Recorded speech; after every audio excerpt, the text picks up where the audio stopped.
Hello.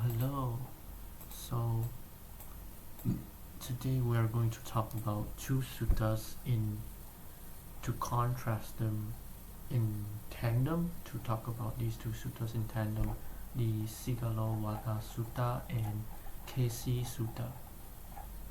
So for context, this is Buddha's sermon towards Sigala, a householder. What is led by desire, one does no evil. There are two types of you can either elevate it or extinguish it. Right? Gentleness training is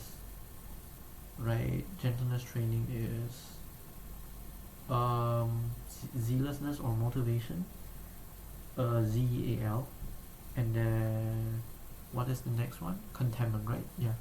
The gentleness and harshness training together is contentment. The what is led by anger, one does no evil, right? So what led by anger, one does no evil. If the gentleness training is mastery over his own mind, meaning discernment and investigation, right? And then the counter training is compassion and sensitivity. The four Brahma Viharas, the four divine abodes of the Brahmas, right?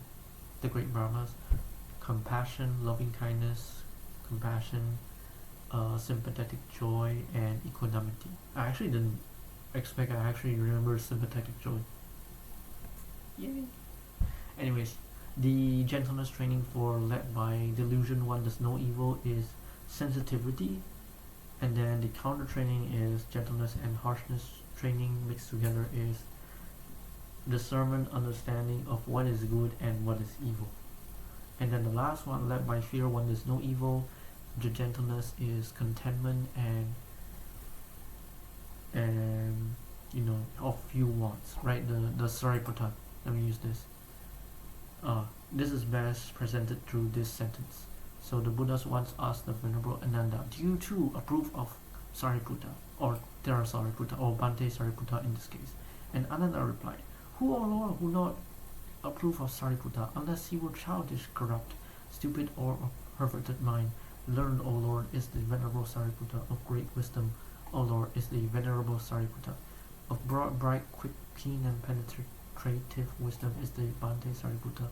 Of few wants and contented, inclined to seclusion, not fond of company, energetic, eloquent, willing to listen, an exhorter who censures what is evil." This is the gentleness training that is a good role model of led by fear, one does no evil. If it's the mixed one, however, it will be zealousness and motivation. Who, before Sigala's father was passed away, he told his son to join hands to worship, the six directions, the six quarters, right? Six directions: the north, east, west, south, and earth and sky, right? And so this is the context. So the Buddha clarified what his father could have meant in the most honorable way, and also just his own take on what should the six quarters be like to actually be worshipped. But we will talk about specifically one of them is like the second paragraph, right? In which four ways does one commit no evil action in this sentence? But inasmuch as the noble disciple is not led by desire, anger, ignorance, and fear, he commits no evil. I want to talk about specifically some of the context in this, and also here, the Kesi Sutta. For this one, the context is that he discussed with one of the forest trainers, Kesi, about how to train people in general, how to train people, right? So, yeah. So, what I want to talk about first thing is that when I was first reading the sutta, I was like, okay. So first thing I said, okay, I see that in which four ways does one commit no evil action? Led by desire does one commit evil. Led by anger does one commit evil. Led by ignorance does one commit evil. Led by fear does one commit evil. But inasmuch as the noble disciple is not led by desire, anger, or ignorance and fear, he commits no evil. Thus spoke the exalted one. And when the master had thus spoken, he spoke yet again.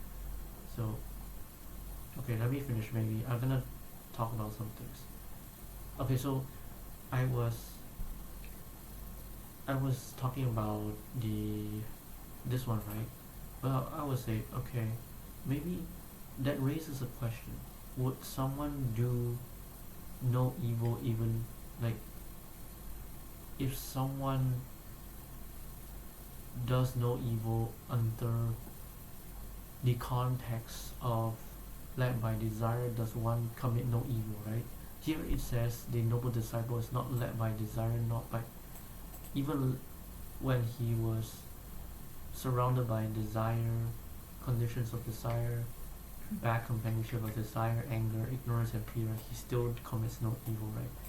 Here's the thing, is it still doing no evil if it counts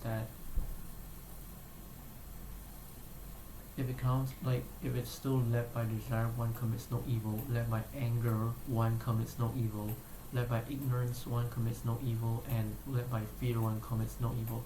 Does it still count as committing no evil? Now my first assumption is that most likely it is still yes, but that is not important right now, which leads to the second point. What exactly is, right? Like, if it's led by desire, still one commits no evil, maybe there's a way to root out the negative aspects of desire, and then still keep the positive aspects of desire. This leads to the Kesi Sutta, which is that one. This leads to the 4 bases of success, which is very common in Buddhism, but this is here. This is the second sutta that we're gonna refer to. This is the intermediary sutta, the Pada Vigbanga Sutta, and this is of the basis of power or success, right? There's the case where a monk develops the basis of power endowed with concentration, founded on the desire and the fabrications of exertion, meaning zealous, zealous, or motivation, right? He develops thinking, etc., what the Buddha had exhorted. Yes, okay. He develops the base of power endowed with concentration founded on persistence. He develops the basis of power endowed with concentration founded on intent, which is I do believe it is delusion, right? Yeah, because faith delusion and sensitivity are in the same scope, which is on, like, focus on relationships. He develops the basis of power endowed with concentration founded on discrimination and the fabrications of exertion. Okay, so this is discrimination, means anger, right? So what that means is, so it leads to the point where I say, okay, maybe there is the first thing gentle and harshness, like for example, zealous, let's say desire, right? Led by desire, does one commit no evil. Then led by, hold up a second, I'm sorry. Discernment, desire, right? Led by greed, does one commit no evil, right? But then you took it a step further, and I thought of that as, like, okay, led by zealous, zeal, that's short version, or motivation, right? Does one commit no evil, right? This is the positive one. So when we look at here, the third one, say, this is one. Okay, this is the same thing. The two, like, discuss the similar thing. I train a tameable horse, sometimes with gentleness, right? So zealousness is the gentleness training of, what was I saying? Desire or greed, right? Abundance, right? Desire abundance, because people with greed desire abundance, right? Desire a lot more, right? Desire infinite, right? sometimes with harshness. So something like harshness is like the greed when you do actions of greed. What will it lead to? Now I do think it's more towards hungry shades and hell, right? Obviously, it's not gonna be infinite, like, but depending on how severe your bad action is, it might take a long time to extinguish the karmic effect, right? So obviously, if you've done a small bad deed, probably will be like 7 days in hell, for example, and then you jump back up to a human realm or a heaven realm, but still don't want to take a gamble. But let's just say harshness, right? Gentleness is, harshness will just I'm gonna be evasive a little bit and just say, like, it's it's like in general concept, like harshness is like what results or reincarnations will agreed action leads to, right? I think that's something that I want. Or also anger, delusion, and fear. But I believe in my teachers that probably will have more nuances than that. But so far I haven't really discovered. Trying to do investigation and research on more of it, because I only focus on the gentleness and the mix of gentleness and harshness. I haven't seen on pure harshness because that was not necessary, unless both I know what it is and I can know with maybe a divine power to teach, because when you teach harshness you have to be very careful. People might not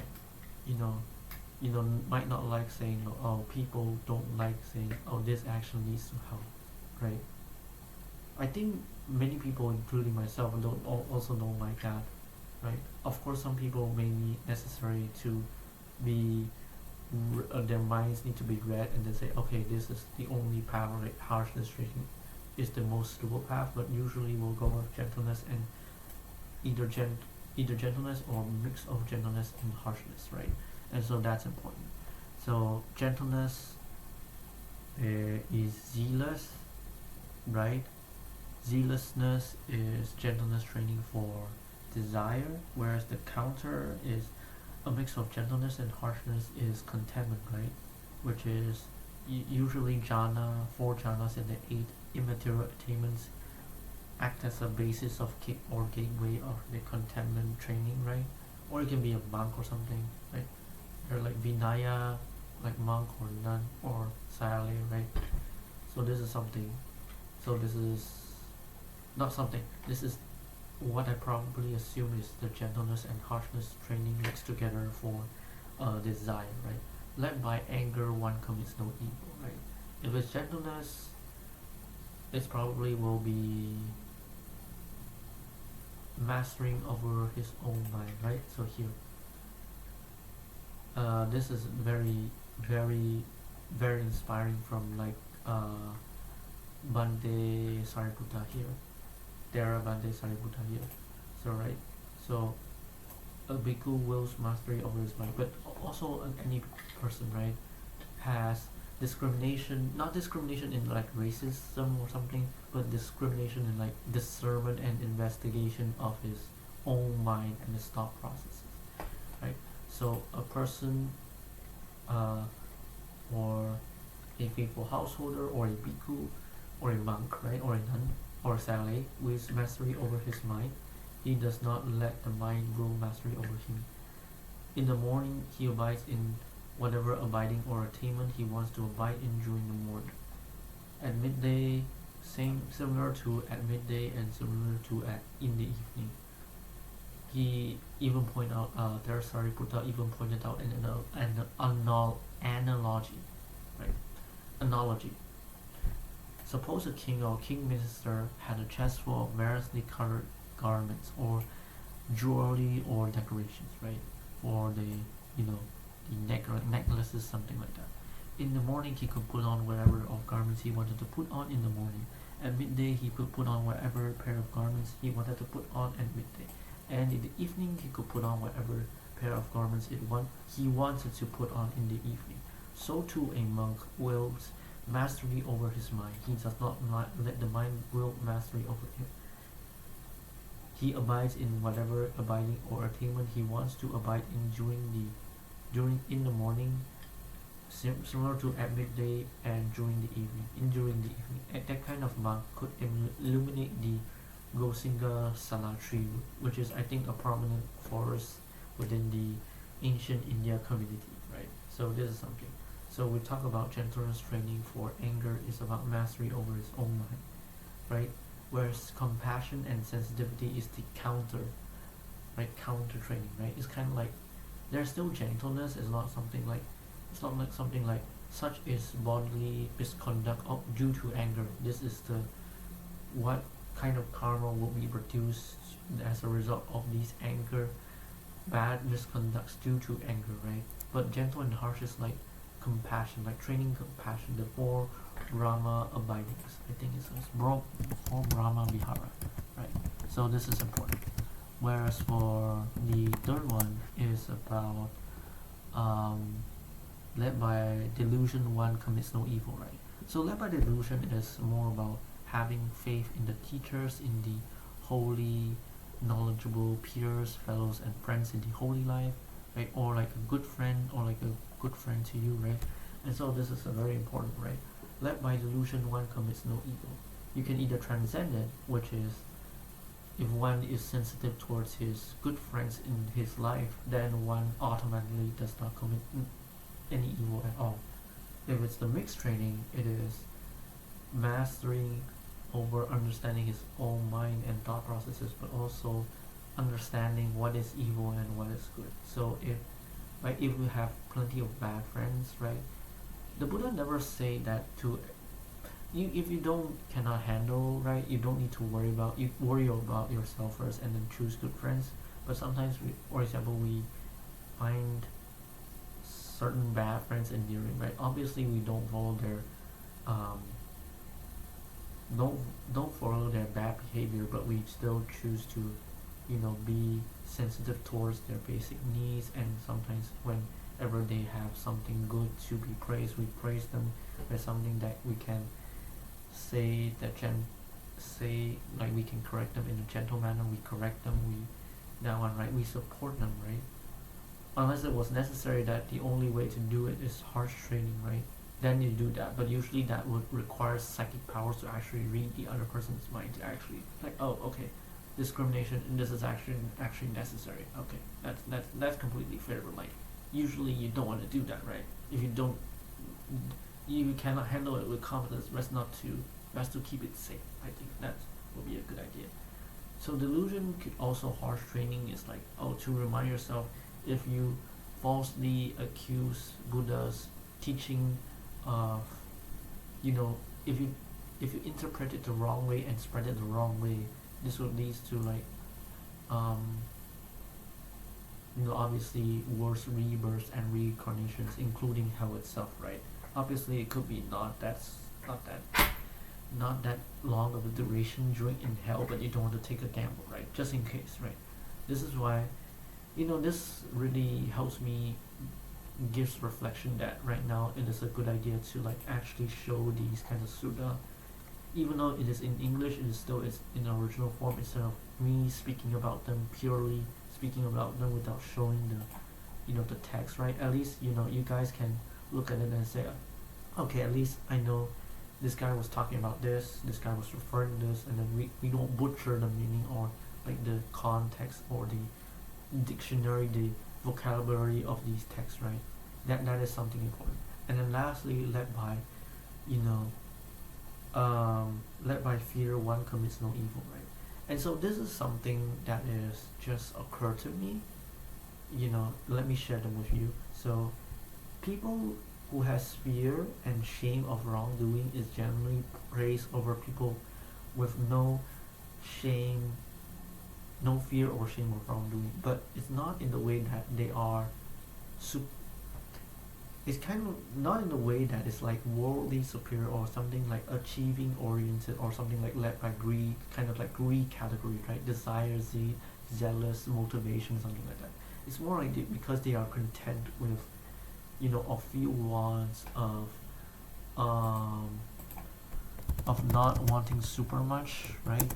and they are content, right? So when they have fear and shame of wrongdoing, it's because they are content with the things they have. They are like, they are only have few wants, right?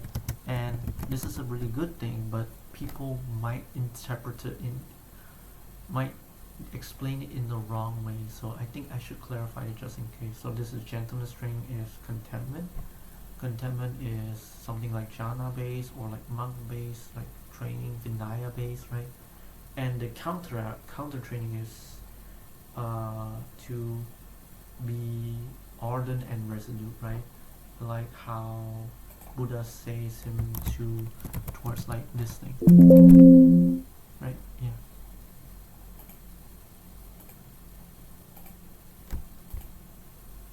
Yeah, here we go.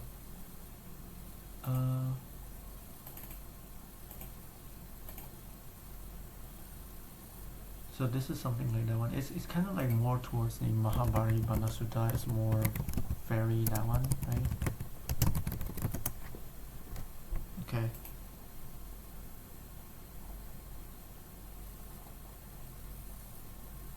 So this is something like this thing.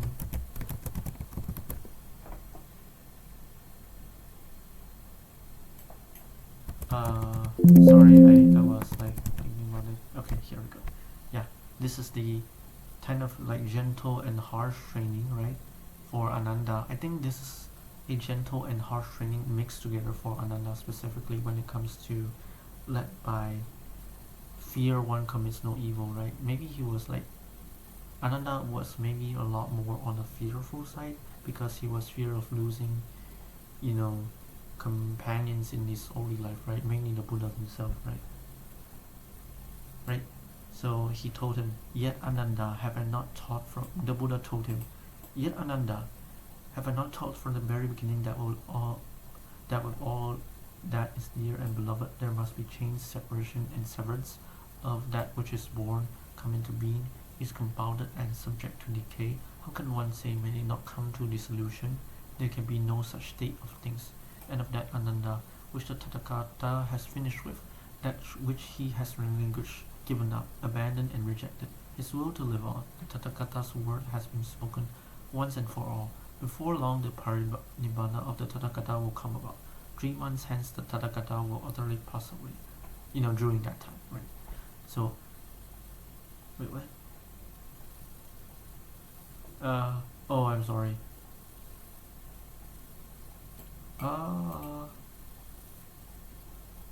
Okay, here we go. Now for a long time, Ananda, you have served the Tathagata with loving kindness in deed, word, and thought graciously, presently with the whole heart and beyond measure. Great good have you gathered, Ananda. Now you should put forth energy, right? So this is very important. Now you should put forth energy, and so too, you too will be free from the taints. And so this is similar to the message, right? Put forth energy is zealousness and motivation, right? This is a gentle and harshness training for Ananda specifically, but it doesn't really, mainly lead by gentleness, but it doesn't really, it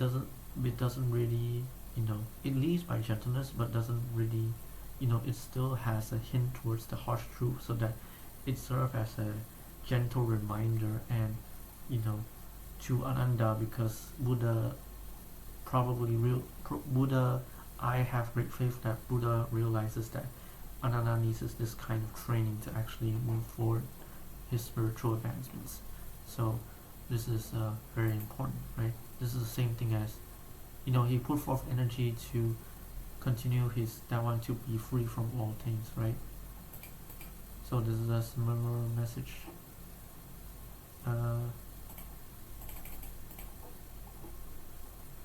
Therefore, Ananda, be islands unto yourselves, refuge unto yourselves, seeking no external refuge, with the Dhamma as your island, the Dhamma as your refuge, seeking no other refuge.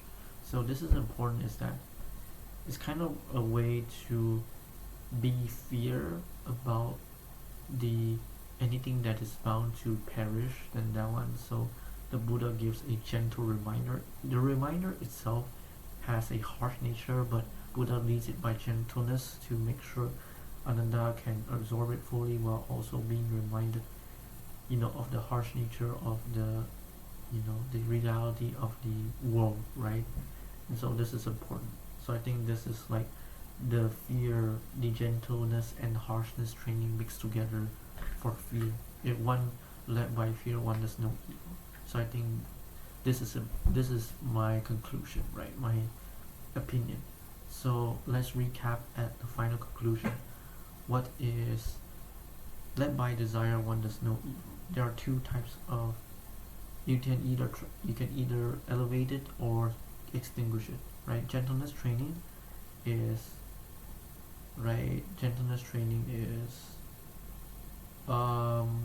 zealousness or motivation, ZEAL, and then what is the next one? Contentment, right? Yeah, the gentleness and harshness training together is contentment. The what is led by anger, one does no evil, right? So what led by anger, one does no evil. If the gentleness training is mastery over his own mind, meaning discernment and investigation, right? And then the counter training is compassion and sensitivity. The four Brahma Viharas, the four divine abodes of the Brahmas, right? The great Brahmas: compassion, loving kindness, compassion, sympathetic joy, and equanimity. I actually didn't expect I actually remember sympathetic joy. Yay! Anyways, the gentleness training for led by delusion, one does no evil, is sensitivity, and then the counter training is gentleness and harshness training mixed together is discernment, understanding of what is good and what is evil. And then the last one, led by fear, one does no evil, the gentleness is contentment and of few wants, right? The Sariputta. Let me use this. This is best presented through this sentence. So the Buddhas once asked the Venerable Ananda, do you too approve of Sariputta, or Thera Sariputta, or Bhante Sariputta in this case? And Ananda replied, who, O Lord, who not approve of Sariputta, unless he were childish, corrupt, stupid, or of perverted mind? Learned, O Lord, is the Venerable Sariputta, of great wisdom, O Lord, is the Venerable Sariputta, of broad, bright, quick, keen, and penetrative wisdom is the Bhante Sariputta, of few wants and contented, inclined to seclusion, not fond of company, energetic, eloquent, willing to listen, and exhorter who censures what is evil. This is the gentleness training that is a good role model of led by fear, one does no evil. If it's the mixed one, however, it will be zealousness and motivation, which is how Buddha presented to Ananda when he's about to pass away, right? Therefore, Ananda, be islands unto yourself, refuge unto yourselves, seeking no other refuge, with the Dhamma as your island, the Dhamma as your refuge, seeking no other refuge, right? So, great good have you gathered, Ananda. Now for a long time, Ananda, you have served the Tathagata with loving kindness in deed, word, and thought, graciously, pleasantly, with a whole heart and beyond measure. Great good have you gathered, Ananda. Now you should put forth energy, and soon you too will be free from the taints, the Buddha said to Venerable Ananda at the time. Right? So these are the 8 trainings of the 4 things, the 4 general psychology or behavior that people might use, and then you can use this as your training to either elevate your qualities or extinguish those qualities, right? If they are hindrance to the spiritual advancement. So I think this is important. So yeah, thank you guys for listening to today's video. This is a little bit long, so I hope you guys enjoy what I talk about. I will put it in the description to make sure everyone that one. I will also put the conclusion in the start to make sure okay, at least people will watch it about 30 seconds because the YouTube thing. Anyways, thank you guys for watching. Have a good night. Goodbye.